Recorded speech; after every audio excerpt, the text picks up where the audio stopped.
Jesus.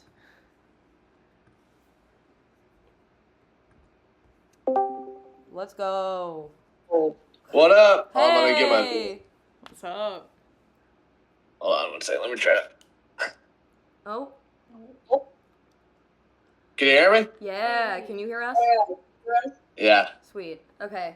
What's up, dude? Oh, is he frozen already? Oh no. Brother. Uh-oh. Oh, shit. Did you come back? Yeah. Jesus Christ, I'm so sorry. You're good? All right, so I have to do my intro. First of all, this is not where we normally record. This is Max's mother's living room. Hell yeah. And Looks good, though. the clock is crazy. The setup So- is a little different. It's strange. It's just not. It feels very confrontational right now. Yeah. It's whimsical. Is it? All right, I could deal with that. So I have to do my intro, which is something I think is so stupid at this point, but I have to do it now. So you're gonna be subjected to this. So for everybody watching, hello and welcome back to the Title Pending Podcast. I'm your host whenever I feel like it, and I guess I felt like it today. I'm here with my friends Max and Kay, and I'm here with someone very special as well. Someone who, to us, needs no introduction, but to you might. We are chatting today with the vocalist of Citizen, Matt KEREKES. How's it going? So this is something that we've been looking forward to doing for a while. Something that I somehow got him to agree to. So we're just gonna roll with it. I'm just gonna pretend I know what I'm doing, and hopefully you guys enjoy. So for those of you who are unaware, I would let Matt introduce himself. A few little. Tell the world who you. The world is like 5 people, but it's fine. Tell us who you are. So my name is Matt KEREKES, and I sing in a band called Citizen. I also do some stuff on the side as well, under my name. And that's pretty much all I got going for me, you know? That's not really all you've got going for you. You have 15 other bands, don't you? Or you're in 15 other bands? It's like a bunch of small hardcore bands that my friends asked me to start with them that we record and then we never play, you know? So it's I don't even consider myself in those bands, you know? So it's not do you play in them though? I fill in drums for a few of my friends' bands, but I wouldn't say that I'm in them, you know? But drums are my main instrument, so sometimes people that I know utilize that skill, because drummers are kind of hard to come by, you know? Why are drummers harder to come by? Is that something that... I think it's just because they're so expensive. Oh, okay, that makes sense. And it might be a thing like hockey too, where if you don't start young, then it's hard to pick up on. But that could be wrong. Just my assessment. I don't really know. I just know that a lot of people buy a guitar and they play guitar or they sing or whatever. But drums it's a bit harder to find a drummer. So I feel like it's definitely a harder instrument to play. Yeah. In my opinion, as someone who knows nothing about playing instruments, the drums seem hard. Your dad's a drummer, right? Oh yeah, yeah. I'm gonna give this to you so I stop talking. Okay. Yeah, no, my dad's been a drummer my whole life. He was 11 years old and got KFC buckets and put them on the floor as a drum set when he was a kid. he's a genius. Don't. Yeah, it requires a lot of. That he said that. What? It requires a lot of motor skills, and Yeah, I don't each have limb. Oh, Oh yeah. Well, that's a problem. Each limb has to have its own brain. It's like playing piano too. I guess.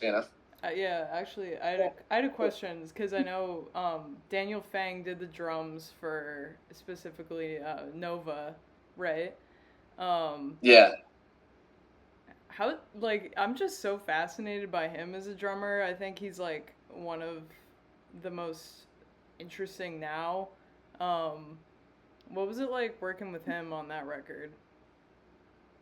it was awesome. He's the best drummer that I know personally. Yeah. And when I sent him the demos, he just, it was funny. So he comes, he stays at my house, and we record in my garage.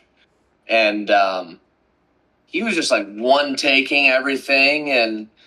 But it's funny because he would go through a song, and I'd be like, perfect, next song. And I would just start loading the next session. He's like, sure you don't want me to do it again? He's like kind of second-guessing himself. I'm like, why? It sounds awesome, And he's a super humble, nice guy who's also the best drummer ever. So it was very, very, very easy to work with him, and he's been an old friend too. So we know we get along. So that's cool. I love that. Yeah. D-Fang played the drums or practiced the drums so much that he developed rhabda, and his body was eating itself. He was hospitalized because he was drumming so much. What How a do you beast! recover from that? I don't know, but rhabdo's pretty serious. I think when you pee, it's like your pee is like a really weird color too. Oh, that's awesome. Yeah. Drum too much, though. Don't drum too much. But I mean, if that's your job. He's always That at peak sucks. performance too, because doesn't he do like rock climbing and all that? Like, He's jacked. He's crazy. When we were doing the Glow On tour with Turnstile, I think he ate once or twice a day, and it was a veggie smoothie or something. I don't even know. Which I do not endorse that type of diet. I actually think that's pretty bad. But Guys, don't do that. Yeah, but he's just a psycho. So That's crazy. I mean, you do have to be in some sort of shape to play drums, which is not the case for other instruments, I guess, the same way. Yeah. Like, I feel like drumming requires a lot more, I mean, definitely more stamina. And, like you said, fine motor skills, but also just, like, sheer... I mean, you're jacked, if we want to talk about that for a second. Like, you gotta be a little bit if you're gonna be moving like that. Which, if I don't know where I'm going with this. I got nothing. I was gonna say something funny, and then it just... All right. So we're gonna move on. you gotta have a lot of muscular endurance, and the biggest problem I have when I'm drumming is lactic acid buildup in my forearms, which is because I hold my sticks wrong and I hit too hard. But that's the problem that I come across. So I don't know. Lactic acid buildup. I've had that in my hurts. legs. It's not fun. Not for any exercise reasons, but we can move on from that. I have so many questions that are written down, I don't even know how to transition them. That's fine. Max, say something. I honestly, is someone that has kind of, all my questions are, sort of, workout and gym related, too. Please. I mean, that's a good way to... Yeah, because I've been trying to, become, quote-unquote, a gym rat over the past, couple of years, but... I am so bad at dedicating myself to a specific, diet routine. But I remember, maybe a couple of years ago, you, posted this crazy meal that you were having. It was just, a huge bowl of just plain pasta with, nothing on it and, maybe ground beef. I don't even know. But I remember looking at it, I was like, is this what it takes, No, it is not. People do crazy militant diets, and my dog is I don't know what he's doing, but he's making funny noises. People do these crazy militant diets and really boring diets, and you don't have to eat that way. Anytime I'm eating like an idiot, or if it looks like what I'm eating is horrible, it's because I don't know how to cook. It's not because there's a secret or anything. It's just because I'm I think this might be good. I don't know. There's a secret because you can't tell them you can't cook. You instead I'm be actually this is actually master chef. For a reason. This I'm isn't actually a because master chef. So whatever. I mean, you've had... No, it's...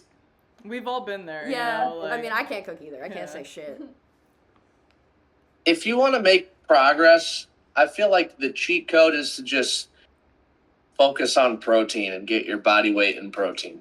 Yeah. Because then if you kind of do that, I feel like most foods, naturally, you're going to be in a caloric deficit, so you're going to burn fat. But I don't know.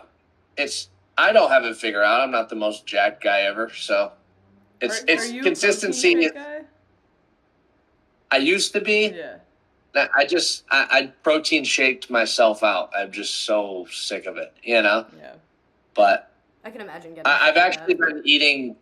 I've been eating extremely horrible for about a month and barely working out. So I'm not So the best. Even the most jacked guy we know is not the most resilient. So it's fine. It's ebb and flow, whatever. In this current moment, I'm so music mode that it's like if every time I go to the gym every day and I get there and I pretty much sit there and warm up and I'm listening to like a demo that I just did and then I'm just thinking and then I leave. I'm there for 5 minutes and then I leave because I feel like I have to be back right here. Can't lose it. I've heard you mention that before, that you like to listen to your demos like while you work out. It helps you kind of like sort out where you want to take it. Is that like your go-to, like whenever you go to the gym or whatever? Is it your demos, or you have like a current playlist that you been using? If it's time to do a record, it's the demos for sure. I've kind of been a YouTube guy in more recent years. So like if I like a top 10 list of the best video games being released this year, I'll like put it on and I work out to that. Oh hell yeah. Yeah. So, I do that too. Yeah. Yeah, no, it's good and it feels interesting, and sometimes when you're around music so much, it's nice to get away from it, Yeah, it's just nice to hear like normal dialogue. Yeah, exactly. So I mean, if I could get into like watching a show, I'd probably watch a show at the gym. I feel like that would help me lock in, I think. Yeah, like convince me to actually do something. Yeah. But I got a treadmill right behind me. I got a treadmill right behind me, and I purposely set it right next to my TV so I can watch TV while I'm on the treadmill. So the ideal situation, I think. But you said you were in music mode. What does that mean? What are you up to? Writing for the new Citizen record, and we'll be recording soon probably. So I'm just trying to get as much as I can done, and be as prepared as possible. Ben is going to be not in the country, so I'm drumming on it, and so I'm just preparing on all fronts, What does that timeline usually look like when you guys make a new record? Like, what do you, I guess, so where are you now in the process? Like, have you written full songs? Are we, like, in very early stages? I got 22 songs completed, done, and it's just a matter of everybody learning everything, and then, we'll get together and be like, oh, this part's too long, but the songs as I see them are done, so, but they'll change because everybody will get their hands on it and all that stuff, but I guess I'm just trying to get as much material as I can. I feel like every time there's a Citizen record, it's like I or we or whoever, we get 5 songs. And then it's like, ooh, we record in 2 weeks, so we have to write 5 more songs like really quick, So the fact that we have such a large batch is cool because I kind of wanted to get other people's opinion on demos and, do it just different this time around in terms of song selection, I guess, because we never really had that freedom. So that's really exciting. Yeah, it's cool. We're all pretty stoked. We're doing it at my house, so oh, nice. That excites. Yeah. So you have Citizen and you have your friends' bands and you have your solo stuff. How do you decide what goes where with your lyrics and your writing? Because your solo stuff is very different from Citizen, obviously. So obviously there was a purpose for your other stuff. I don't want to say other stuff. That feels like I'm negating it. That's not what I mean. But like, It doesn't feel that way. They're just different stuff. Yeah. It's different enough to do a whole project. I just think that, I mean, the other stuff was just acoustic songs, and of course I just get bored writing acoustic songs, so you expand upon it over time, but I feel like Citizen is just a bit heavier, more sassy, I guess you could say. I don't really know, like distorted, overdriven, and the other stuff is just cleaner. So, It's lyrically, lyrically, I feel like it's a little more. I feel like the soul stuff is a little more bittersweet. I could say. That's just my opinion, though. I don't know. Everybody interprets I didn't everything. know if there was like a reason for like the separation, but I mean, obviously the sound is, versatile. Sometimes I write a Citizen song and I show it to everybody and I really like it and they tell me they don't like it. And I'm like, And that's kind of where the solo stuff began. It's like, okay, well, I'm still going to use, like the song 2 a.m. was supposed to be a Citizen song. And they were like, we don't like this. And I was like, okay, well, I do. So I'm going to just put it out under my name, Or like we had a song back in the day called Tracking Time. That was a solo song. And then they were like, we like that. Let's use that. And I was going to post it as myself. And then last minute we posted it as Citizen. So it's like, it just kind of started doing it for like, okay, what other people don't like, I guess this is mine now. So kind of how it started, I guess. Yeah. Your solo stuff, you have a little more of like a, well, I can do it anyway, because who's going to tell me no? Me? No. Nobody. Exactly. But that might be a bad thing sometimes. I mean, yeah, it definitely could. Have you ever put out a song that you wish you didn't? Yeah, definitely. I won't ask you which one. You don't have to tell me. I think I'll just tell you. It's a song called Spider Silk. No. Really? I wrote that song and I was like, this is kind of fun. I like it. Because I really liked the guitar, but I don't really like the lyrics at all. It feels a bit lame to me, But I mean, that's growing, though. whatever. It's kind of good that you think your old lyrics are a little weird or cringe. That means you have evolved, I guess. I have that with Citizen. It's just, you're going to run into that no matter what, Yeah.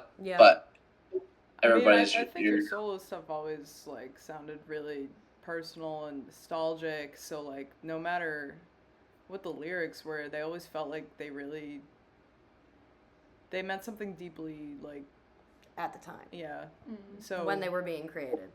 Yeah, and I think that's my favorite thing about your solo stuff is just it brings you back to a time that,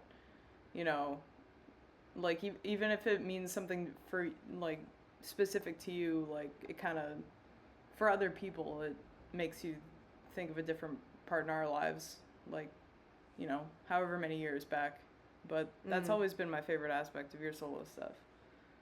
Totally. And I like that because I feel like I intentionally try to write lyrics in a general way. Like I know what I'm saying about myself or someone else, but like I like to try to make it broad spectrum. That way it's relatable to other people. Yeah. So I'm kind of curious now, like just to backtrack a little bit. Was there like a particular Citizen record that there was, I don't want to say contention, but like the most disagreements brought up, like between what songs worked for what you were aiming for, and maybe like what was that process like trying to figure out when everyone kind of like wasn't totally in agreement with the project? I think the record with the most contention was Youth because we didn't have enough songs. I think we had 5 or 6 songs going to the studio. So we were in the studio writing songs, or, we were at our Airbnb writing songs. And I was writing a few things because I wanted Citizen to be something else than what other people wanted. And there's a song like Speaking with a Ghost. I wrote it and I was like, hey, I like this. And everybody was like, no, it doesn't fit the vibe. And I was like, what? And it I pulled Will Yip into another room and I played him the song. And I was like, no, nobody else likes this song. He was like, no, we got to use that song. So then he goes and tells everybody, and everybody, at the time, obviously we still respect Will Yip, but we were very young and impressionable. So anything he said, we were like, yeah. So when he was like, that's a good song, everybody was like, oh, okay, cool. So like everybody, we needed convincing. And meanwhile, you're over here. You know, I just fucking said that. Yeah. So I feel like youth, I had a vision of the band, and other people everybody just had something different going on. And that was the most disagreements we had, for sure, in the studio or in the writing process. For the band at the time. I mean, when you're that young, your vision of the band is just which band do you want to rip off, So I was really into one band. Nick was really into one band. Erickson, we were just kind of like, no, I want to sound like this band. No, I want to sound like this band. And, and that's like literally what it was. So it's pretty funny. I mean, I feel like that's a lot of kids getting into making music, which is cool. Because now there are bands out there that are like, I want to sound like Citizen. Which so I don't know what that means, though. What do you... I mean, everybody that plays music probably plays music because they like other music, and of course you're gonna want to sound like the things you like. So, but the cool part about it is you're not them. So even if you try to rip them off, it'll kind of morph into your own thing. You know what I'm saying? So accidental originality. Yeah, I think that everybody that plays music is just ripping other bands off. That's just how it is, So, when I was younger, I would deny that and say I was completely original and all this stuff. But now that the ego has been left at the door, that really is the truth. You know what I'm saying? So. Yeah, and I like that you guys started to feel more freedom with your different album cycles, because there's truly no one Citizen record that sounds exactly the same. You can feel the progression from the past sounds, but I think especially the jump from As You Please into Life in Your Glass World, that was such a cool change for you guys, and I felt I don't know, the music felt just more not uplifting, but it kind of motivated me more at the time when I was listening to it. It felt like the push towards self-betterment anyway. That's kind of how I took it when I first listened to it at the time. Glass World was kind of written out of spite. It was, I felt like when we were touring on As You Please, those were some not good times in Citizen, you know what I'm saying? Yeah. In terms of just the shows kind of being not well attended, and we didn't really feel like people liked the album, and so it's funny to see people like it now. But back then, it just kind of felt like, oh man, I think we're at the end of our road here. And when it came time to do a new Citizen record, I wrote a song that I guess you could say, was like a freaking Coldplay song or something, because I was like, I'm done yelling. I was being defiant, and I remember I sent it to our manager. And she responded pretty much telling me it sucked, and I was like, what? And it pissed me off. So I pulled up Pro Tools and I opened a new session and I typed in, I want to kill you. on the Pro Tools session because I was angry thinking about our manager, Avanj, who I love dearly. And I wrote, I Want to Kill You. And then it kind of just set the tone for the rest of the record. And, so. There is still a lot of those in that songs, song, though. What'd you say? You do still yell in that song, though. I know, There's a but lot what of she yelling. told, the criticism was it was, like, can't have a record that sounds like this. It sounds, wimpy. It was pretty much like what it was. And I was like, so I wrote, I Want to Kill You because I was pissed. I needed to prove I wasn't a wimp. You know what I'm saying? I think it worked.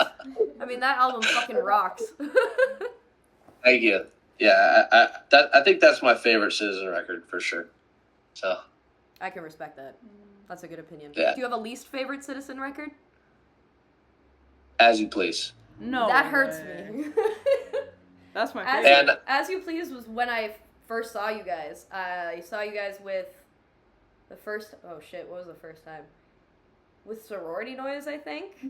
Yeah, that was the As You Please tour. Yeah, that was the first Citizen show I went to. I was 17. It's not that It's not that I dislike As You Please. I think I just associate it with a lot of bad memories, and you did say you I were think it's a miserable. little. Yeah, I think I could. I think it would. The record would have been better if we cut a song or two. It's a bit long, or. So there's some song. I feel like a lot of the songs just feel too long to me, and we could have done with less songs. But Everybody I'm in the one comments that. tell him how wrong he is about that. I remember I for some reason was obsessed with having a 12-song record. I was like, God, I have a 12-song. I don't even know why, but I was so obsessed with it. And now, present day, I wish it would have been a 10-song record. Do you know which ones you would cut? I don't really know. Just any two. Just pick them. Randomly. Get rid of them. I don't care. Yeah, just take them away. I remember I wanted the song "Open Your Heart" to be on the record very, very, very bad, but it was so long that we would have had to cut 2 songs off of it. So that's why it became a B-side, because That song banged. it wouldn't should've been fit on record. vinyl. It wouldn't have fit on vinyl. Oh, That was like okay. the whole thing. Yeah. I mean, worrying about vinyl in 2017 is so funny to me. Like, because everybody was getting into records again and, like, buying records. So, I mean, yeah, maybe that's why you wanted 12 songs on the record. Yeah, It fit it perfectly. mattered. It mattered at the time. Like, first week sales, that stuff mattered back then. It absolutely does not now. But, whatever. So you had to keep that stuff in mind. So. Was it? I know it came out a couple years after. Was Clockson As You Please B-side? Yeah. Yeah, it's the B-side. There was disagreement with that song, too. That song sounds like a solo song. We shouldn't use it. But Will Yip really liked it, so we recorded it anyway. Yeah. But ended up being a B-side, So. Yeah, I love that one. I personally really like to go through the YouTube comments of like all of your music videos and like whatever you put out like for Citizen solo stuff, and people just kind of like spill their hearts out there because like it's so personal, and like you said, the way that you write is so general and open that like it's not specific to one type of experience. Like people can take it any way that they want. And I think that's really cool, just like combing through everything that people have to say and just, they kind of just like lay it all out there. And I think that's like one of the things that really got me into you guys as a whole. Just so many people had all these different experiences, and your writing was so relatable that it was really cool just to be able to connect with people that way. Yeah, I think that's what's cool about music. Anytime too, like there's been times I've really, really liked a song and I'm like, whoa, and that makes me think of certain things, and then I find out what it's about and I'm like, Nah. and then now the song is ruined. You know what I'm saying? Like, don't tell me what the song's about. I'm gonna make up my own meaning, and we're just gonna But at the same time, like, Yeah. have you ever been frustrated that someone like completely misinterpreted what you're trying to say? No. Oh. I think the only reason that it would He's going crazy. yeah.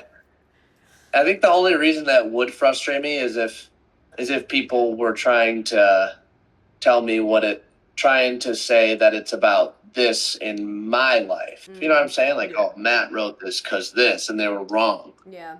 You know, it's No, like, that's not it. Try again. yeah, it's almost like when people form opinions about things that have nothing to do with them. That's what irritates me about. Like when people talk about our old drummer Jake, like, oh yeah, after he left, the drums they just got worse. Or I've seen that before. It's like, well, actually, I wrote all the drum lines to literally every record, so he's actually completely worthless. So actually, you're wrong. So yeah. So you're just wrong, but whatever, you know. So. Are you aware of the type of community you guys had when Youth came out on Tumblr? Have you seen any of that? So, I do know that Tumblr was a huge reason for Youth being so in your face. I feel like that the album cover of Youth is probably bigger than the record itself. Like, people probably know what that is, and they don't even know that it's an album behind it, you know? For the longest time, I didn't, because I was on Tumblr.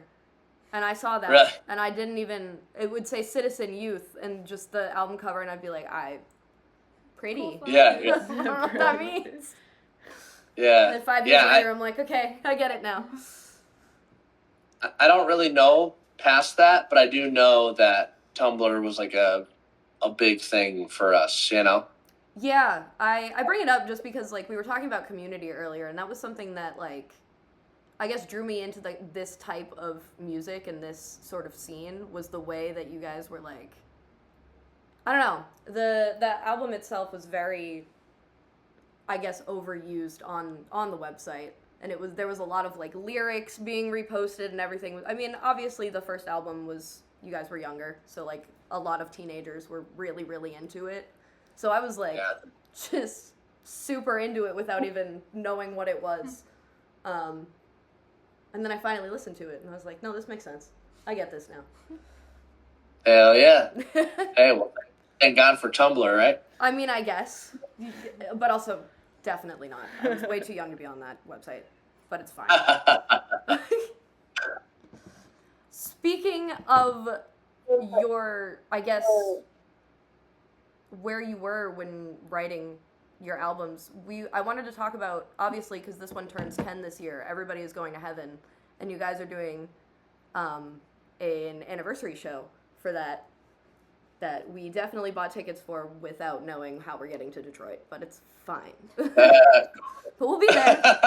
Don't know how we're getting there, but we're gonna be there. And I know that album itself got a lot of shit when it came out. Why do you know why that is? Do you have any sort of theories on why that was? Because I fuck with that album, so. And a lot of people like it now. It wasn't Youth Part 2 is why, you know, and we knew that when we were doing it, and I just thought, you know, we Citizen was in a weird place where it was like, I mean, at that time, Youth wasn't that big. Youth got heavily criticized when we released it, and we weren't just playing big shows. We were still playing pretty busted shows for 2 years after Youth came out. You know, like it was like a Good Citizen show was like a Good Citizen headliner was like 150 people. We were stoked, you know, 150, 200 people. So we felt as if, okay, like it's time to do something new. And we were on tour with we toured with Stories So Far and the Wonder Years and blah, blah. And we still nothing was happening. It was just kind of like, oh, okay. And I was listening to different music at the time. And I was just kind of like, okay, I feel like we should just pivot. I don't even, you know, our influences are changing. Who cares, you know? Mm-hmm. We've already toured with all the hot bands in the scene right now, and we're still just kind of who we are. And so we decided to take a creative risk, and it was funny because everybody hated it, and then it just made Youth bigger, and we were all really confused. Everybody hates our new album, but our first album is now getting bigger, and our shows are getting bigger. We're just really confused, so it kind of seems like that every time we release an album. It's like the album before, like when we released As You Please, it was, oh, I wish they would have stuck with the Everybody's Going to Heaven thing. Like, what is this? Like, it was just so, every time you think you understand, you don't know anything. It's insane. So the first album that I thought was received well was Glass World.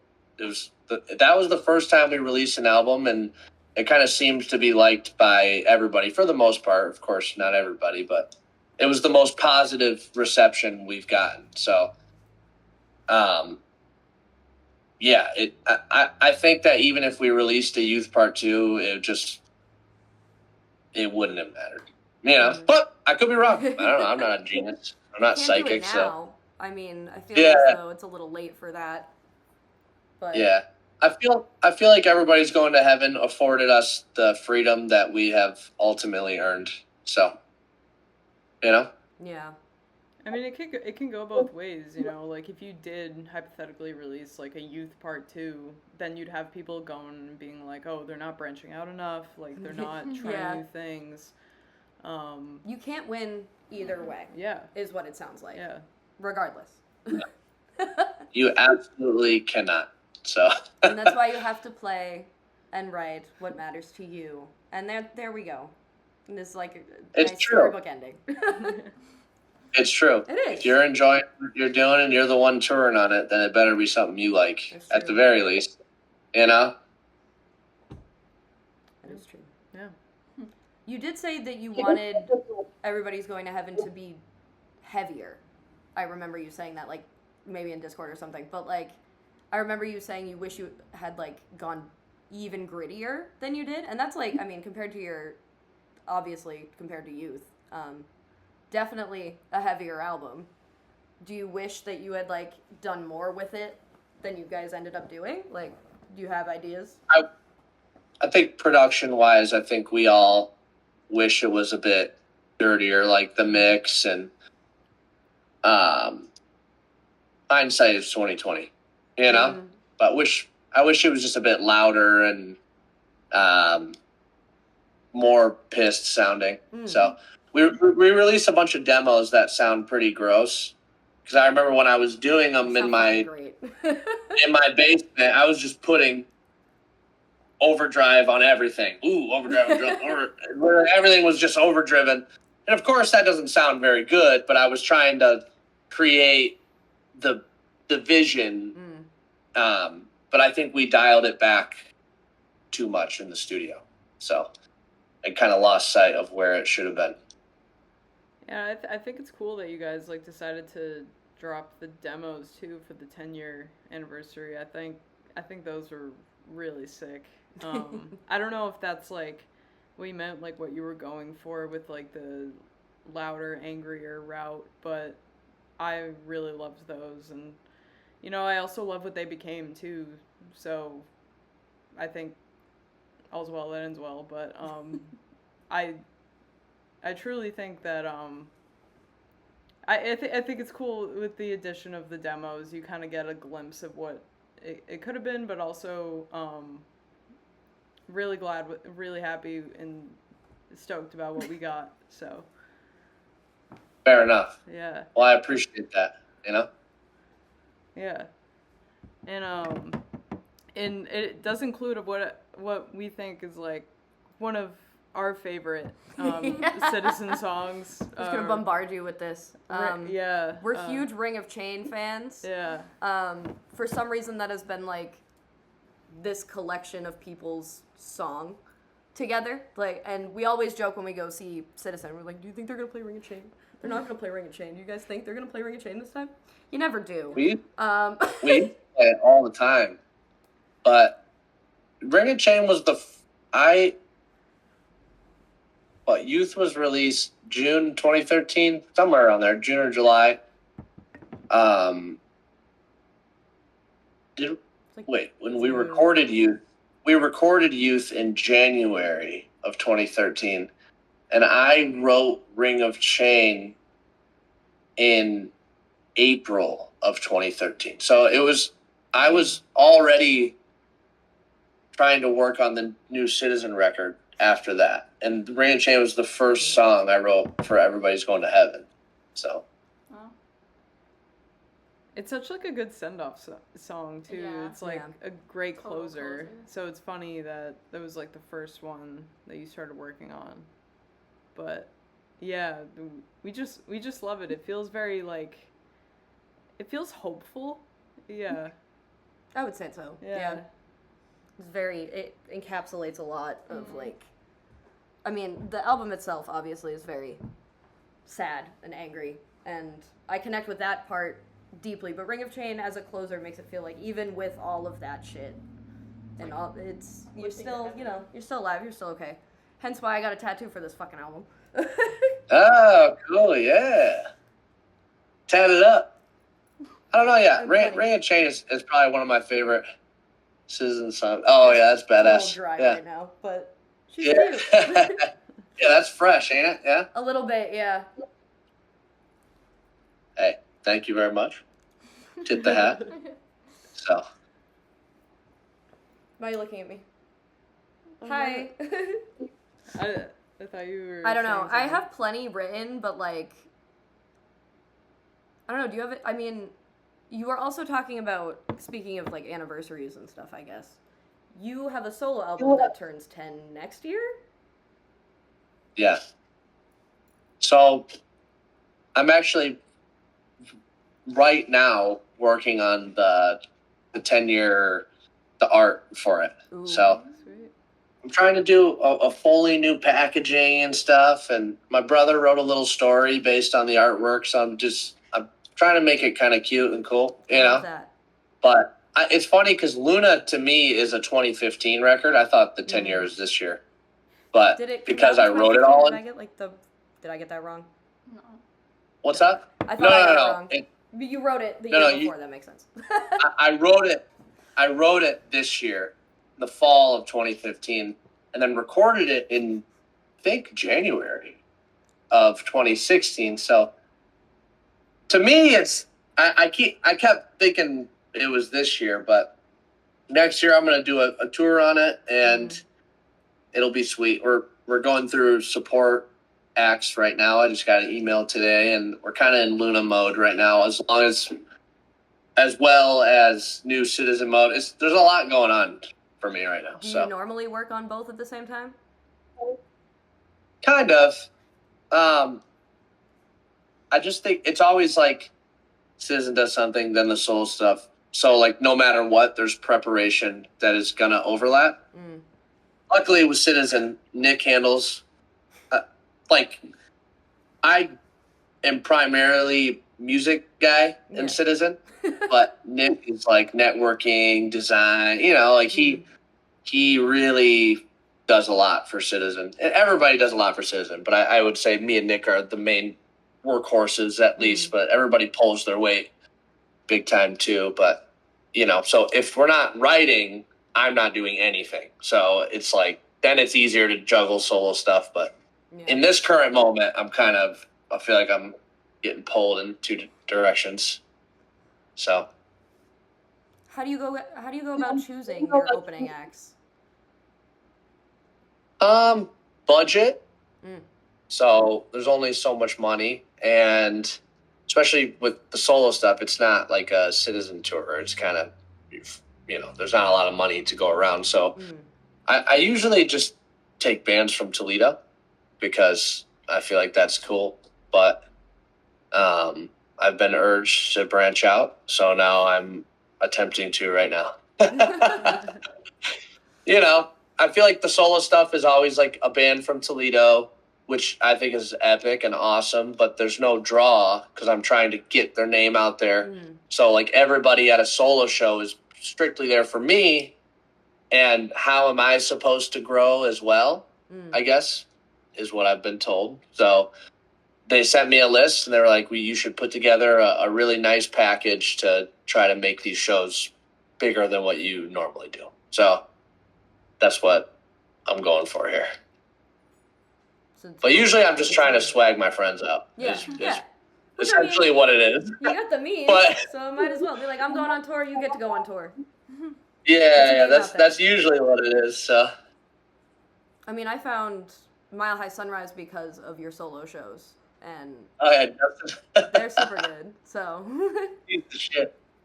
I love Justin. He's huge. You want to talk about Yes. strong? yeah. He's a strong boy. He's younger than me too. It's crazy. Or where are they? Are they from Toledo? Connecticut. They're from Connecticut. So Yeah, they're, like, I close met- uncles.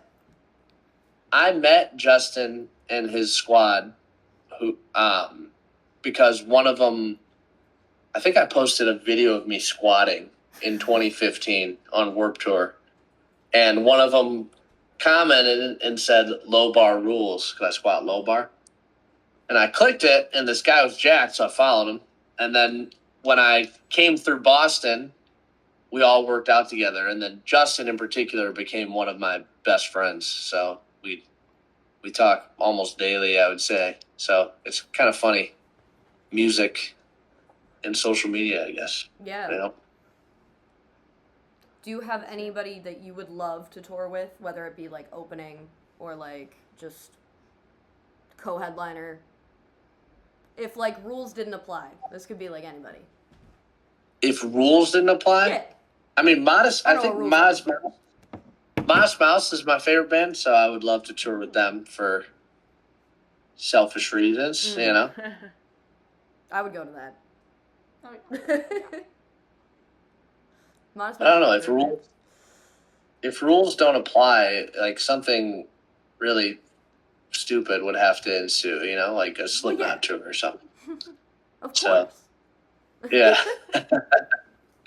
something crazy. You know. I mean, never say never. These Yeah, things could we'll happen. We'll start submitting our names Hell for the Slipknot corn tours. Nick is a network guy, so. I mean, Yeah. He's the network guy. I'll send a text. he's about to prove Alright. himself as the That- network guy. He's going to be the top network guy. I'm going to get you corn. So Citizen's manager used to manage, not full on manage, but maybe like day to day. I don't know. Mhm. She managed Slipknot in some capacity, whether that was a member or whatever, but she knows them. And when I first met her in 2012 or 2011, 2011, I told her, she asked me what my favorite band was. I said it was Slipknot. And then I told her that I had all the masks, because I did at one point. From the Iowa era, I had all the masks besides Craig Jones, which is the guy with the needles in his head. Yeah. And for my birthday in 2012, I got mail, and I opened it, and it was a Craig Jones mask. And it said, "Happy birthday, Matt," signed 133, which is his autograph. Oh So my god. she contacted him, and he mailed me a mask. That's Isn't awesome. that badass? So what you're That's so saying is sick. there's going to be a Citizen Slipknot tour. Yeah. This sounds like you could have this realistically at some point. Yeah, I'm totally for that one right now. So, It's actually happening. I just can't tell anybody yet. yeah. Yeah. I would go to that. I'd be scared out of my fucking mind, but I would go to that. I don't know what You'd I be would do scared? during Slipknot. You'd be the only one there that likes Citizen, so that's why you should be scared. Been there before. You don't think those fan bases overlap at all? If I were to guess, I would say no. But you never know. You never know. You never know. A few people. 2 or 3 Yeah. in the entire world. Three. 3 right here. I'm not even that big of a Slipknot No. fan though. I've watched like a couple live videos of like Slipknot shows, and I'm not gonna lie, like the crowd seems kind of chill. I think at this point, yeah, they're they like, just seem like they catch a vibe. yeah, it's like amphitheaters and stuff. I don't really think it's too crazy. Yeah. Everybody's old, so Yeah. Yeah, I didn't think about the generational difference there. maybe back in the day it was crazy. I don't know. I missed it. I missed the era. So Haven't they But I've been to a few. slowly haven't they started playing shows without the masks too? No. Because I thought I saw That- that. Well, Or at least Corey Corey anyway. Yeah, he plays in Stone Sour, so he plays without a mask sometimes. Like when he plays with that band. But Slipknot's always played with masks. Word. Yeah. I wonder how much harder that is. It's got to be pretty difficult. Yeah, I mean, I played a Citizen show in a dog suit once, and it was horrific. So I can't imagine. very, that's fun very at all. sweaty. yeah. Dude, So even they- just putting they like probably- a Halloween mask on, I'm like, I can't fucking Yeah. see, I can't breathe, and these people are like on stage in these like very high quality Yeah. masks. They're Yeah. suffering for sure. They're Yeah. suffering. So I did want I'd to suffer ask, for that much money. what's up? Sorry. I said I'd suffer for that much money too, though. So I mean, yeah, they're definitely. I mean, yeah. So we wanted to ask where the recordings came from. They're at the end of some of your songs on "To Dream of Something Wicked." Is it Made of Wax that has like a little recording at the end of it? yeah. Is that from somewhere, or is that like completely? they're from Puff the Magic Dragon. Oh shit! Yeah, Are that good. makes sense. I Yeah. didn't know that. They're snippets from Puff the Magic Dragon. So Why? because I like the cartoon, and I think it's a coming of age type thing, and I think the record is a coming of age. Thought it fit the theme. You know. Mm. For your solo stuff, like, do you usually go into it with like an overarching theme, or are you just kind of like writing what sticks and like just kind of seeing where it goes overall? Because yeah, like you said, it feels like a coming of age record, but with the other ones, do you go in saying like, okay, like here's a specific feeling that I want to convey or an idea? No, I'm just writing whatever I am into at the time, and it always just ends up being what it is. You know, like Everybody's Going to Heaven is the dark Citizen record, but I was just like listening to Nine Inch Nails and Marilyn Manson at the time a lot, so it just kind of ended up being like a stupid version of that, so. Yeah. It's capturing that moment. That Yeah. version of So you. it always ends up being its own thing, but it's never really intentional. So That album is very like. I mean, when did it come out? Because it came out last year, right? October. To dream of October? something Yeah. wicked, yeah. Because when I listen to it, I think of snow, and I think that's just because we saw you in the middle of a blizzard for that Yeah. album. God, I know. That show was yeah. supposed. That show was supposed to be so cool, and it was fine. But the freaking snowstorm, I was pissed. Like dang. I was like, up until we got there, I was like, it's gonna get canceled. Yeah. It's going to just be canceled, and then it wasn't. I thought it was going to get canceled too. I was shocked. And then I But remembered we were in Boston, and they don't cancel shit for snow. So yeah. getting Well, home that night. hey, whatever. It was good. It was a good time, and I love that record. Yeah, that one for me always felt like, I mean, it could just be because I got the cassette tape for it. It felt very spring summery to me, and that was around the time you like sent it out. But I remember the experience of getting that was super cool because I went out on Amazon, I got like a cassette player, and I got these like big ass headphones for it. It was really cool, and I was so into it that I would just like bring the cassette player with me in the car and just play it out loud, and I was just so obsessed with it. But it was a really, really cool, unique experience that you did with that rollout.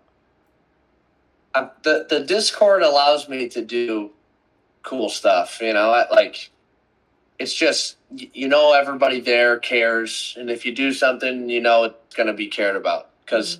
That's always the thing, especially with the soul stuff. It's like I don't have somebody funding it. You know what I'm saying? It's me. So it's like it would be hard to do something like that if I was taking a shot in the dark. So Right. I'm glad it was all worth it. It seemed like people were excited, which pumped me up. Yeah, I think I think the Discord, like, honestly, was just a genius idea. Especially, I forget if it was Discord exclusive, but also when you did that, the vinyl of all of your older songs. You said Oh, I yeah, yeah, accidentally yeah. bought 2 copies of. Yeah, was that Discord only, or did you? I think I posted it on the Discord first for Yeah. a little bit before I did it everywhere else. Yeah. Oh, but I think like you specifically signed everybody in the Discords, whoever ordered there. I think that was really cool and neat.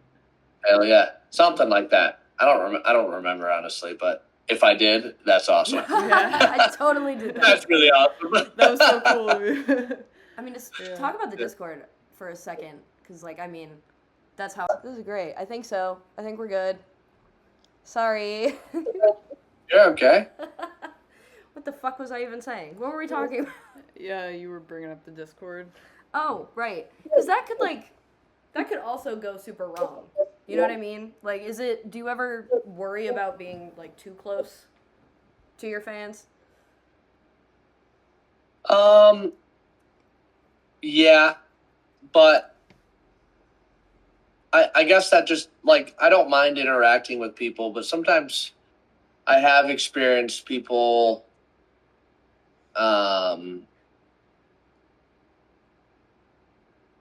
Being freaks? being too involved with me. So, in true title penning podcast fashion, oh my god, I can't talk. Hi.